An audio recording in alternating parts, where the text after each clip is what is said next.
You're listening to The Dating Den with dating and relationship badass and best-selling author Marni Batista. Every week, you'll get the raw truth from top experts and real people on the important dating, sex, and relationship issues you want to know about. So if you're ready for true talk that's authentic and unfiltered, and you're not afraid to be called out on your stuff, then you're ready for what's next. The Dating Den with Chris Gillis. What to do when he starts to pull away. Ladies, welcome into the Dating Den. My dad used to call me Drooly Lynn. My middle name is Lynn because I used to drool a lot when I was a kid. And you did? I did. And I just got like a filling done up. And so I feel like I'm drooling, but luckily I may or may not be, and you'll never know. Well, if we hear a big slurp, we'll yeah, exactly. I did realize I can't sip from a straw. Mm. So, yes, I'm coming to you live. Drooly Possible Lynn Batista here with Chris Gillis. We have so much to talk about today here in the Dating Den because there was 3 hours of real life case studies last night on Bachelor in Paradise. So a couple things we're going to be talking about. What do you do when something feels off? Like someone's like, you feel like he's pulling away. Like, what do we do when that happens? How do you stay positive when you're, keep getting rejected? Like your dates are going nowhere. We'll talk about rejection. We're going to talk about dating long distance and making plans for the future. And is having a plan, or the fact that we're going to make a plan to work it out, is that a plan?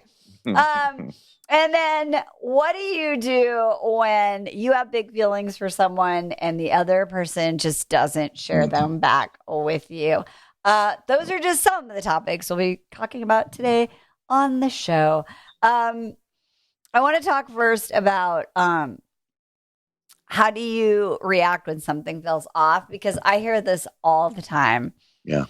It's like, I feel like he's pulling away. Something feels different. We had this really great date, and then just something was weird after, like communication. They're not as touchy-feely. Like what? And we had a couple who's had some ups and downs on this show, and there's this whole like something feels off. And what's interesting is in this case is that both of them articulate not to each other that something feels off, but like the last person they tell is their partner. So what do you think about that? That whole, like, when you feel like someone's pulling away, what do you do? Yeah, I love that. This show is like such an awesome real life Sims experiment for the Gen Xers out there. Sims is a video game. You could put all little archetype people out there and they represent stuff. And yeah, it's crazy. And there's so much that can get in the way. And this is what I always ask my therapist. I'm like, hey, will you help me figure out what am I bringing? What is my mind creating up versus what's really going on? And or sometimes I'll ask a friend, but that's only kind of sort of works because they get bad advice. Yeah, they co-sign whatever the hell I say. Especially guys like, oh, I just want to get me off the phone and stop talking about feelings and let's get back to football. But yeah, so it is a tough thing, right? To know is like, well, what's going on? How much am I imagining? And then of course we have that gnarly self-fulfilling prophecy where if you start acting, now you think they're acting weird, so now you start acting weird. We end up in this gnarly downward spiral. So something very, very real. And pulling away, man, especially if you're a person that has that is a touchy, connected person like me, how I am, especially. Yeah, I'm very, very sensitive to that, and it can mess me up. And then it's hard. It's tough to react the right way. It is. Well, let me tell you this. I think if we look at this, I think this is a really interesting thing because in this case, these two people have basically said, "I'm falling in love with you," and I think that's what so many of our listeners are afraid of. Like the minute you go all in, you feel like someone's pulling away. And I just want to say that I think that can happen. I think that we can be really vulnerable and say how we're feeling, or have spent like 4 nights in a row with somebody, or had that one date that actually went for like 15 hours and it's really amazing. And that can happen where someone is then alone and going like, oh shit, like, Yeah. is this really what I want? Am I really ready for this? I wasn't really prepared to have feelings. Can I do this? And so I think it's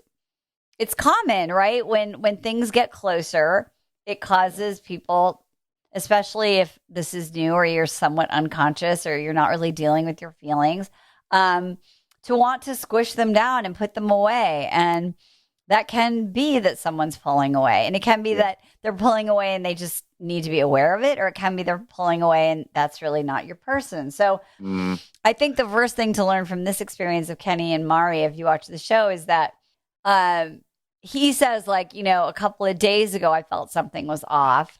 And he's not really expressing it for those 2 days. Yeah. And maybe he's just aware of it. And she's saying, like, I feel like something's off because he's feeling like something's off. Yeah. So I think the number one thing to do is to the faster, I definitely just ruled, the faster that you, the faster that you're able to tell the person versus then your friends or your therapist or whatever it's going to be, the better. And I was just talking to a client who said one of her biggest and bravest moments that led her to her boyfriend was that she was dating a guy named Len, and they were seeing each other, and it was kind of starting to pick up the pace a little bit. And then all of a sudden something got weird, and she sent him a message, and she just said, like, hey, I really have enjoyed getting to know you, and I'm in a place where I'm looking for this kind of relationship, and I'm kind of confused because it's really out of character for me to not hear from you. Is everything, okay with you? And he wrote back and he was like, oh, thank you for writing back. I mean, I just really been thinking about it. And I really realized like we're not a good match. And I, wish you the best and blah, blah, blah. And what she said was like in the past, she would have just never had that conversation. She would have made up stories. Maybe Len would have disappeared. Maybe Len would have done a slow burn away or a slow fade. And because she did that, she like nipped it in the bud. She didn't make up stories. They had a really healthy closing conversation. And then she met her boyfriend that she's been with for a couple of years, like, maybe 2 weeks later. So I think that when you feel like someone's pulling away, a really good thing to say is like, hey, I feel a little confused. Like your behavior has been a little inconsistent from what it's been in the past. I'm curious what's going on. Which is what ultimately, after a few days, in a different way, Kenny and Mari kind of say that. But what was frustrating was that Kenny said it in a way where he was sort of like, I'm not sure if you're into me. So that makes me feel like I'm not sure if we're right. What do you think about that? Like he made it kind of be about her. Yeah, I was going to say, number one, or one thing to always remember, gals, is we are so, again, not an excuse, just seems to be more of a fact. We're so bad at that and being vulnerable that it takes a bruja being hired on this witch doctor to pull, in this case, Kenny, and to get him to express himself. And yeah, it's so par for the course, man. It's so hard to. I don't know why. God damn it. I don't know why we're so bad at this, but yeah, it's so hard for guys. To say, hey, I'm feeling scared or I'm feeling, whatever. And did not even make it sound, just to come up with those words. And like, when you just said that, Marni, like, I'm always like, oh my gosh, yeah, that's so smart. And then it comes time for me to do that in real life or even, and I'm just like, and I just clam up. And it's more, it's easier to point out that, like I said, it's a powerful stance, like, oh, well, you're doing this, and so therefore I'm doing this, versus, hey, the truth is I'm feeling sad, feeling scared. I thought we were going places. Now I'm feeling insecure, I suppose. Right. That's what had been so nice. And so hard. That's kind of what we saw Riley and Marissa, is that his girl? Yeah. Correct. Like they did that like in the last episode where she was like, I'm feeling scared. Like, we just said we're falling for, we really like each other. And now I'm feeling scared and insecure. And he's like, and I'm feeling scared and insecure. And so that was a little bit more direct conversation. And so I just really want to make sure we leave this topic. Like if you're feeling something, get to the root of what the feeling is, and just be direct, because if it's gonna end, don't you want it to end in a way that is sort of dignified and like where you feel like you expressed yourself, versus like re-traumatizing yourself by making up stories that may or may not get fulfilled, right? And so that's a really important thing, ladies, is like every time you don't make a new behavior choice, you re-traumatize yourself from the original traumas that you've been, and then you perpetuate them.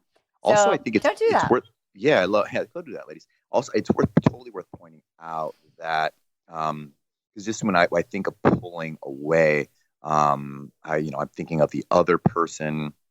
Like I always think like relationships are kind of like you're walking side by side, and you close your eyes and you take time equals steps, and you're taking some steps and you open your eyes and see where the other person's at. And sometimes in pulling away, the other person isn't necessarily going backwards, because things happen, life goes on. But oftentimes I feel like in relationships, especially when you're progressing it and one of you is brave to say something and really put yourself out there, it's almost like jumping across a creek, and then the other person is just stuck, and then you're like, I'm on the other side all by myself, they're not coming. And then it's easy to make up stories of, well, they're not jumping because of me, versus maybe they're afraid they can't get over the creek, or maybe they need more time, or who knows? They need to find the right traction and shoes and rocks to jump across, whatever it is. But it's worth like remembering that, it's not always. Sometimes it can be just because you're walking along and you did something awesomely brave, and the other person's not there yet. But it's still a valid feeling. I think that realize, hey, I'm feeling alone, or they're like you said. I guess they're not. They left me, but as long as we leave the other person, but in a good way. Right. Yeah, right? Exactly. We're brave. Exactly. Okay. Let's talk about rejection, because there's a couple of things that came up in this episode about rejection. One is like, on one hand, it's like, how do you keep dating when you haven't met your person? Which I think James is doing a great job of. And we talked about him in the last episode about he's a good looking guy. He's nice. He's friendly. Is he getting friend zoned? If any of you care, that cast member ended up going for the nice guy. We talked about that last week. Is she going to go for the bad boy or the nice guy? She goes for the nice guy. But she doesn't really make it clear that she's really into him, I don't think, because then another person comes in and he goes out on a date with the new person. And, it looks like they have more of a connection. And so I think that sometimes what happens is ladies are holding back because they're not sure, or he's not your type. And I want everyone to remember that sometimes if you take too long to lean in, someone else is going to keep dating you, because someone with a decent amount of self-worth is dating you and dating other people. And, you might be taking a week or two to, I'm going to like finally let the good guy know that I'm into him. I'm going to let go of this bad boy. And meanwhile, your behaviors have been like that you're not as interested. And so I just want you to know, like, the good guy is going to carry on. Like, he's not waiting for you, even though you're like amazing. And so what I love about James is that, he dates someone, it doesn't work out. And one thing that I've never heard him say is like, I suck. Yeah. Like, there must be something wrong with me. Why is this happening to me? This never works for me. This guy is staying confident. He's modeling a ton of resilience. He's being friends with, supportive of other people. He seems like he's doing it from a genuine place, not just like, trying to get picked so he can like get to the next date. So he's doing that. And then we see another version of rejection where McKenna comes in and she asks the guy out, or she flirts with the guy, and he's like, and he's and this is what I always say, quality guys will communicate even when it's bad news. And so Aaron, and this, I love this. And this is like, I really want to underscore this, because what McKenna does is she takes this conversation and she does the opposite of James. She's like, what's wrong with me? Nobody loves me. Why is it hard? And what Aaron says is like, I think you're great and you're amazing, but I'm not in a good headspace to go on a date with you right now because I'm kind of sorting through my own stuff. He doesn't say I'm dating someone else or I like someone else. He doesn't say, he doesn't just say yes and fake it. Right? He's direct. Right. And I really love that. And so ladies, if you're dating a guy and he tells you how he's feeling and it is not what you want to hear, don't blame him. And that's what this girl McKenna does. She's like, I can't believe he did this to me. He's such a jerk. But all he did was just try and be respectful and say a nice no. And so in that rejection, unlike James, McKenna is just like, blah. So what do you think about that? Like, do you think that's quality guy move that Aaron just is honest? Should he have just gone on the date? Like, what do you think? I do. I 100% do. But what I also think is another huge takeaway here is that McKenna in this case, and for gals when they're out dating there, she didn't have, which makes it's very on brand with her, but she didn't have that self-awareness to be clear on what she was actually asking, or what he meant by that, or because she just assumed, okay, well, earlier on before he had to come back and let her know, she just asked him, are you seeing anybody? Are you, how's it going? And he's like, no, currently I'm not there. So she immediately saw that, okay. She didn't follow through with the question like most people ask it. Would you be willing to go on a date, or is that something you're interested in? She just assumed that, but she set herself up. In this case, I'm sure it happens in other areas in life. And yeah, she took it personally, and so yeah, just get clear. I love that. That's so true. It's like if you want a clear answer, ask a clear question. Yeah, when it's important too, right? Absolutely. Yeah, especially when it's important. Also, you said something interesting. You were talking about how a quality guy is going to have other options, and you're not going to be the only thing existing in his universe, and he will move on. I think another badass thing about this show that it really shows, I think most of us have been guilty of, is when we have the opportunity to do something, and we don't, for whatever reason, we don't ask them out, or we don't get around to it, or we push them off, or whatever it is. It's so common, I think, for us to only, to really react when that scarcity shows up, that law. And then when someone becomes scarce, then all of a sudden we're like, I can't believe he's gone, blah, blah, blah. Wait, what? You had his number, babe, for 6 months. And you never do. And we see that over and over and over again, where these people are like, and it's just like, holy shit, how often do we do that in life? And it just goes to prove, and I think a really encouraging way, how, hey man, maybe we are compatible with a lot of people, but our timing and our courage or our self-awareness just doesn't happen to, line up with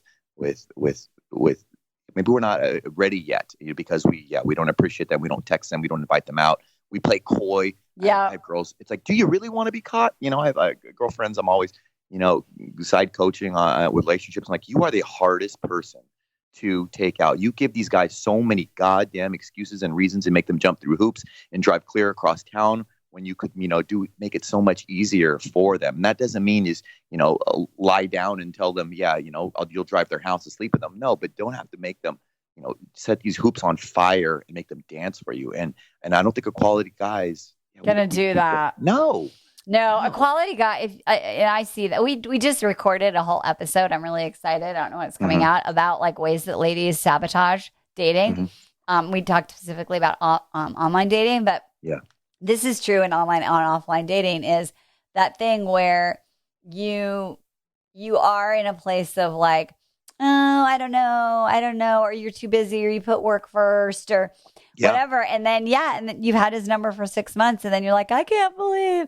And that's just a form of sabotage, which, let's talk about this. This is like, so McKenna ends up getting asked out by someone else. That's neither here nor there. But what happens is that we see some real sabotage going on, in my opinion, when we talk about Noah and Abigail.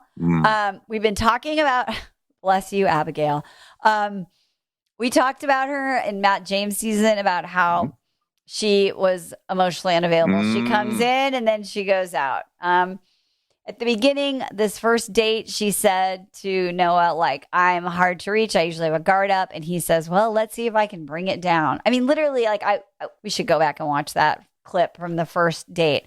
We should, let me jump in here, Marni. We should run back a clip of you singing praises. And I agreed with you about how it's so interesting how nuanced people are. Do you remember how incredibly proud you are? And I remember you saying, she's so incredibly brave because she spoke about her hearing disability. She's let him know immediately when she met him, like, wow, this girl has got massive balls. And now when she has right what she wants in front of her, she's not able to open her mouth. Well, and that's what's so interesting is people can be courageous and they can have a lot of bravery in one area of their life. Yeah. Like they're a huge risk taker in sports, or they do adventures, or they're like constantly taking risks at work or whatever it is. But when it comes to love, they're just not, right? Because it feels way too scary. And so I am proud of her, and I think she's amazing. And I think she's also got a huge guard up, and they've had a bump over the however many weeks that they're here where Noah says, like,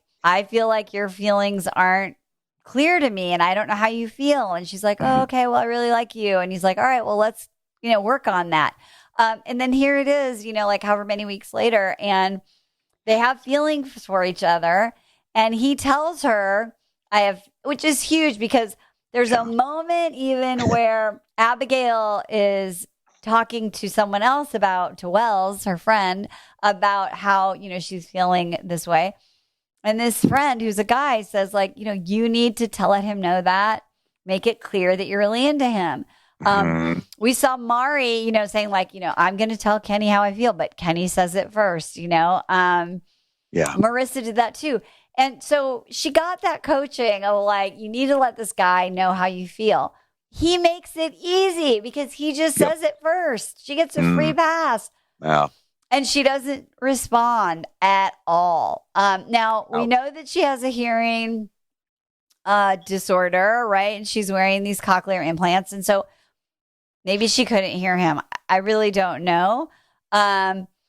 What's also interesting and a little confusing to me about that is like, if Noah's been dating her for like 5 or 6 weeks, you would think that they're having conversations about like, he's more clear on like, what does she need to hear? Like, do you also need to be able to see my lips? Like, how well does your implant work? Like, so if you're noticing social cues and you say like, I love you, and someone just looks at you like, your lips just moved, but did you say like, is it going to rain tomorrow? Like, if you're in a relationship and you're spending 24/7 with someone, you'd be like, are you good, babe? Did you hear me? Right? Like, so that's, I don't know. I don't know that. I don't know enough about it to, and if any of you do, let us know. Well, what you do, what I think is if that is true, if her hearing or lack of ability to hear everything crystal clear, it's so when he was talking to her and we pulled her out in the very end, Marni, she was staring straight at the ground. She wouldn't look at his face. And like, how can you read lips? The body contact was already, or the language is already completely dejected and moving away. So just strange. Yeah, it doesn't, I don't know. It seems convenient. Doesn't add up. You're right. You're sitting there. They're laying on top, and I think they would have had their communication issues figured out. So it seems at least the logistics of communication, like emotional stuff, that's hard. Sure, but that's what I mean. No, yeah. But I'm sure if you're dating someone who is hearing impaired, like over time, you figure out like how to make sure they hear you or not, right? So I don't know. Anyway, so she says it. She says nothing. She tells the producer she's falling for him. She says, I'm so excited about this event they're doing, this prom thing. During a slow dance, I'm going to tell him how I feel. Yeah. The slow dance happens. She doesn't say. And now this guy is like, you know what? I need to be with someone who's emotionally available. He didn't say that, but that's what he needs. And so now he's like, I'm feeling for her, but she's never going to be that person for me. I think he realizes it. So he kind of does a Hail Mary. I just watched the Green Bay Packers 37 seconds I win the game. It was so epic. Aaron Rodgers, right? So Noah does an Aaron Rodgers. He's like 37 seconds left. Can I do this? I'm going for it. You know, and he kicks the 51-yard field goal, and you know it's like it goes through the fucking, what do you call those things? Goalposts. And there's silence. Yeah. And you're like, wait, did I win? Did I do what? And she doesn't say anything again. And because she doesn't react or respond, Noah breaks up with her. And the one thing I do relate, I remember I was watching that. I was remembering a moment like that in my own life where someone was saying all this stuff to me, and I literally felt like my lips were cemented shut, and I was thinking all these things, and I literally couldn't speak. So I get it. I've been there. But if that's happening to you, like, you need to do something about it. Thank you. I wanted to say, when you were mentioning, so some of these people are getting so much coaching on the show because they're just they're not there yet, and I get it. A lot has to happen in a short amount of time.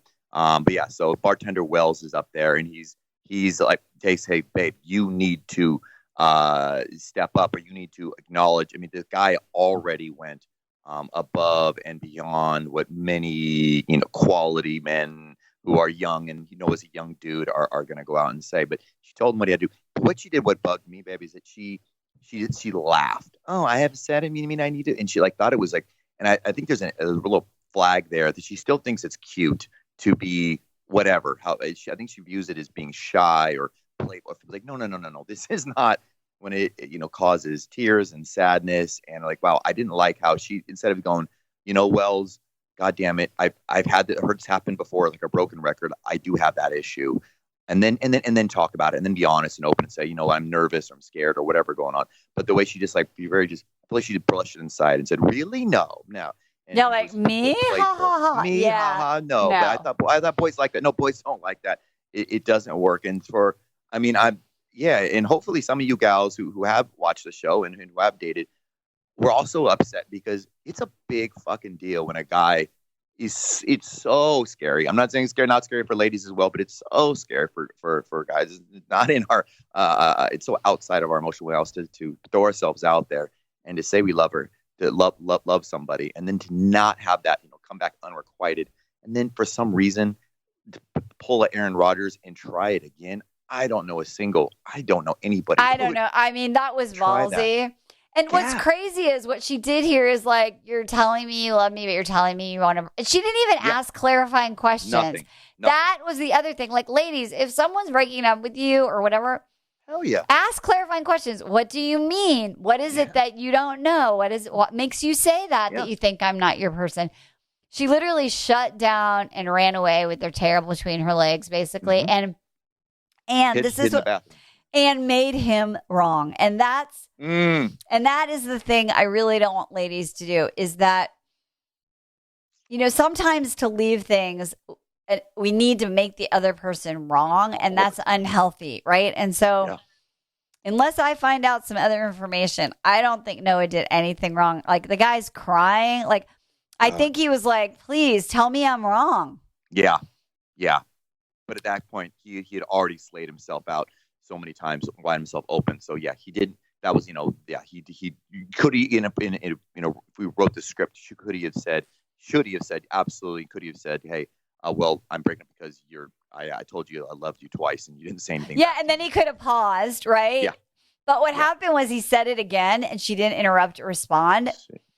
And then he just kept going. And I think that's just like, wow, maybe, I guess she doesn't. This is the information I need. And so, she's gonna either my hairstylist friend said, his grandma used to say, he said, honey, either you're gonna learn or you're gonna learn. Meaning, exactly. At some point in time, she's not gonna be, adorable 25 and where these awesome quality men. It's not gonna be cute anymore. And and she's gonna learn that I do need to come up and be just as awesomely brave as she was, talking about her speech impairment with a cochlear implant with Matt. She'll hopefully get to the point. Yeah, and say, at least just be honest and say, I have an impairment. with saying I love you. Yeah, exactly. Which is more debilitating than, that.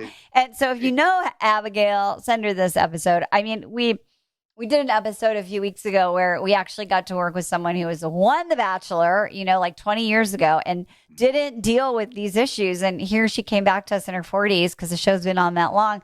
And we were able to help her, and now she's engaged. And so, like, if you are Abigail, Abigail. But if that's you, like, I'm just telling you right now, like, deal with your shit because it's not just going to go away. And bless Noah. I think Noah should have been The Bachelor. We hated Noah. I did hate Noah. We all did. And we were like, we worshipped Abigail. No, we hated Golly. I know. Well, we're dating them. We're getting to know them. That's true. Okay, last thing I want to talk about. Oh my God, we could just go forever.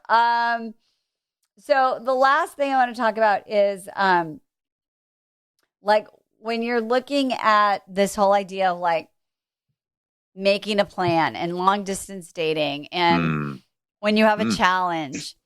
And I think in the pandemic, the data shows people are more interested or more open to dating people who live further away, which is great. That's awesome. More opportunities.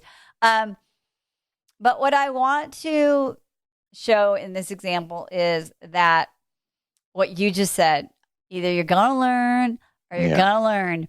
So Joe and Serena. So Joe was on the show a few years ago. He meets a girl named Kendall. They're together for 1.5 years or 2 years. They break up because she doesn't want to move to Chicago. Now, our dear friend Joe, who I love, is dating someone else.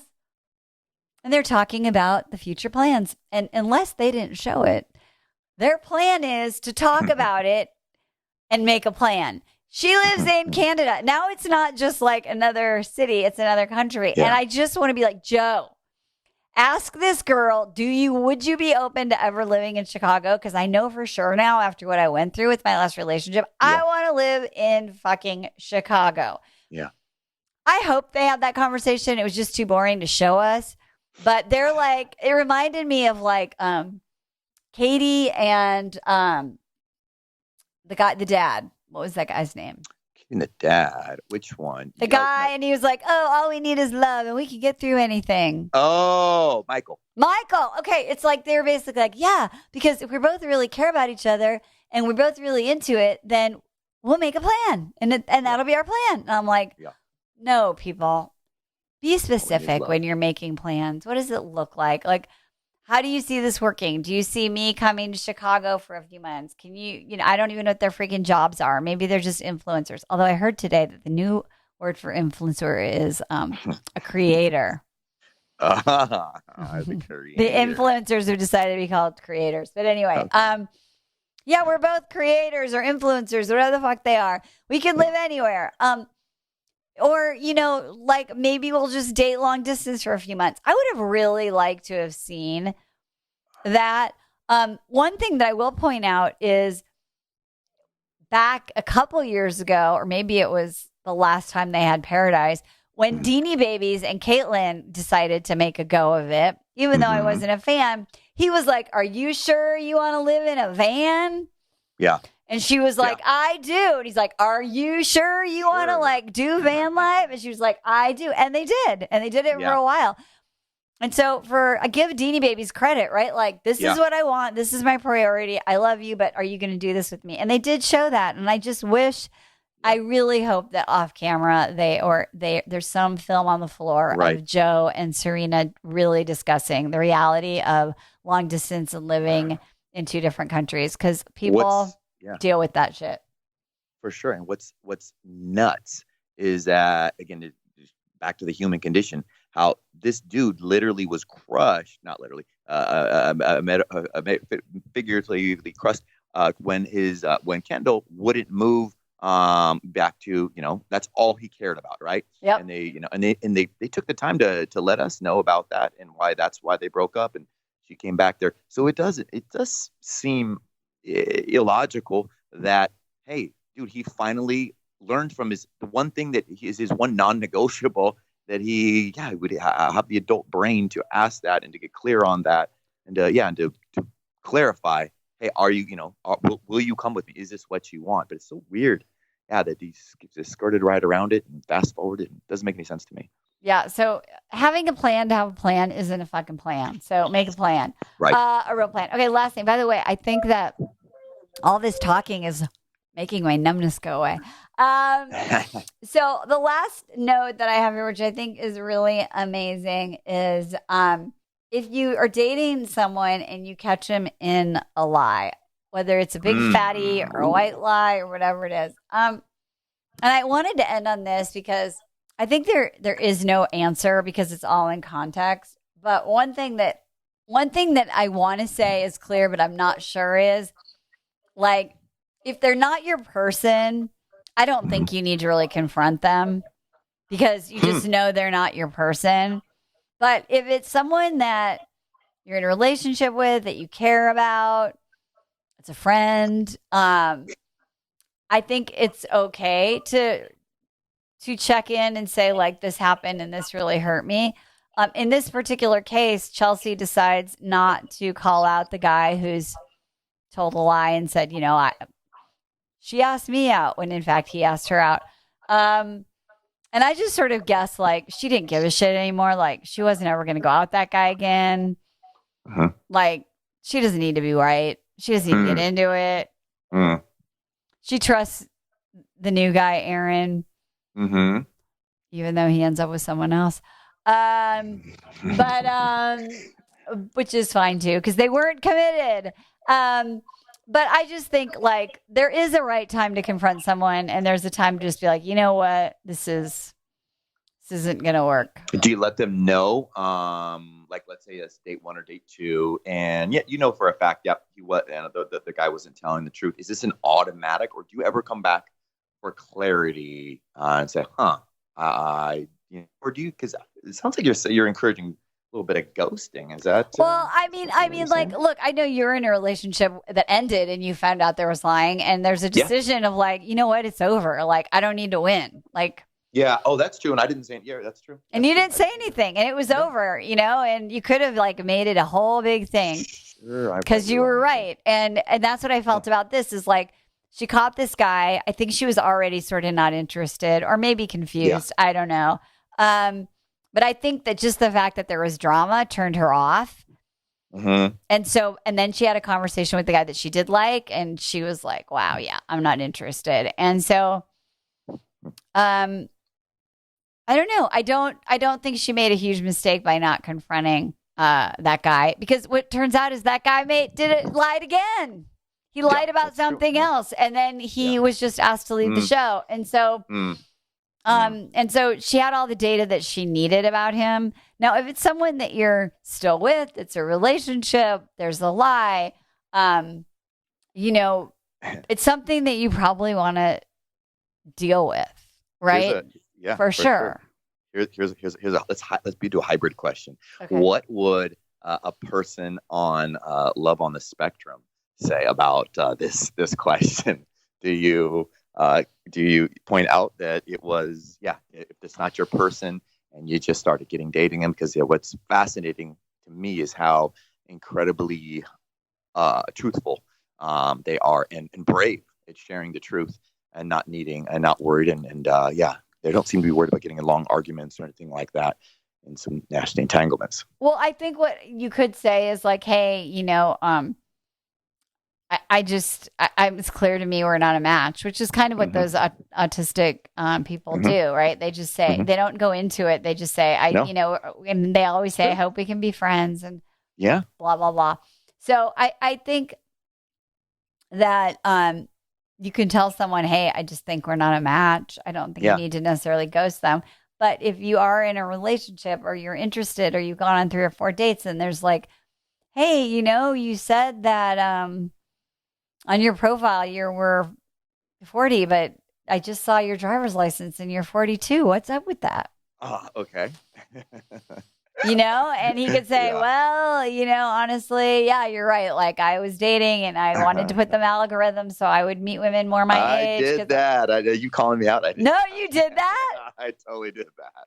And what happened? Oh, my God. I got called out and I didn't give a shit. But I was like, I know, because the algorithm, because I know that, that I wouldn't make the cutoff line for what's acceptable from a lot of girls, and I knew that it wouldn't be an issue once they met me. I assumed it. Well, then I assumed it because everyone's always telling me how immature I was and how young I look and seem and all that sort of stuff. So totally, yeah. And what about?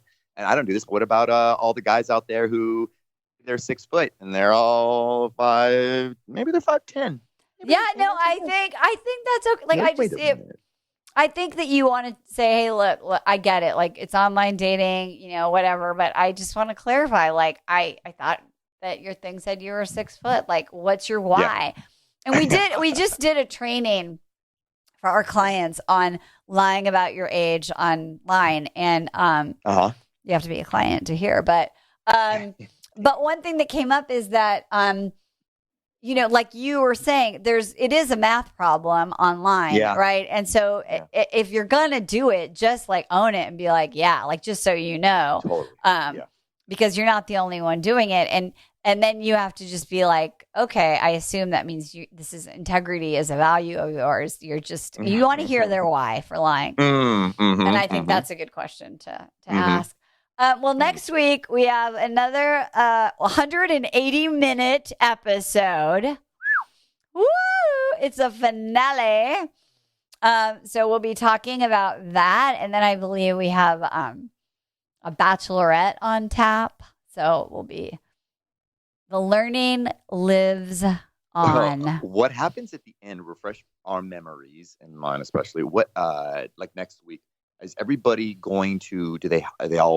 What's his name? The ring dude fly in there and drop everybody off expensive rings because it seems like the budget's too cheap for that. No, what happens is they do this thing where like they say like spoiler alert. They basically do a thing where they're like, hey, we're going to the next level of like fantasy suites, and that means you want to get engaged. So everybody go take 30 minutes and decide if you're serious. And then typically like half of them or more drop away, and there's usually like 2 or 3 left. And then those people do fantasy suites, and then it's the engagement or not. They break up, and then there's like 1 engagement maybe or 2. So that's what's going to happen, people. And that's why Wells is like, all right, start having these conversations now. Yeah. So wait, hold on. So what is going to the fantasy suite? Is the fantasy suite the boom boom boom, or is that? It's like, well, yeah, they just it's nicer. They get to go to like a hotel. Okay. And like have a night in the fantasy suite without the cameras. Such a strange show. Such a strange show. Like an alien. You're like, this is the weirdest. Weirdest show ever.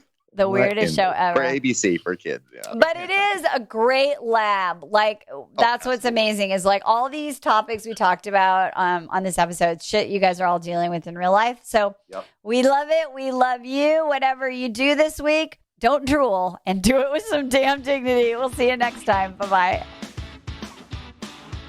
Hey, thanks for tuning into today's show. So if being in an intimate relationship in which you feel 100% seen, heard, and accepted by a high caliber man is a priority for you right now, and you're interested in seeing if you're a fit for working with me and my team at Dating with Dignity, here's what I want you to do.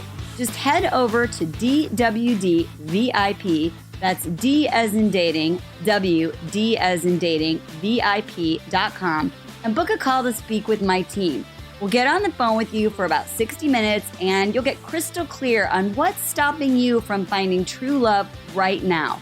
We'll also take a look at what you want to create, what you want your whole life to look like when you're able to finally be fully expressed as a woman in a healthy relationship with an incredible guy. And if we can help you get from where you are right now to where you want to be, we will show you the fastest path possible that makes sense for you to do that. We help smart, successful women all over the world solve this one missing piece in their life so they can finally have it all. So to see if we can help you do the same thing, head over to DWDVIP.com. I'm Marni Batista, and let's talk soon.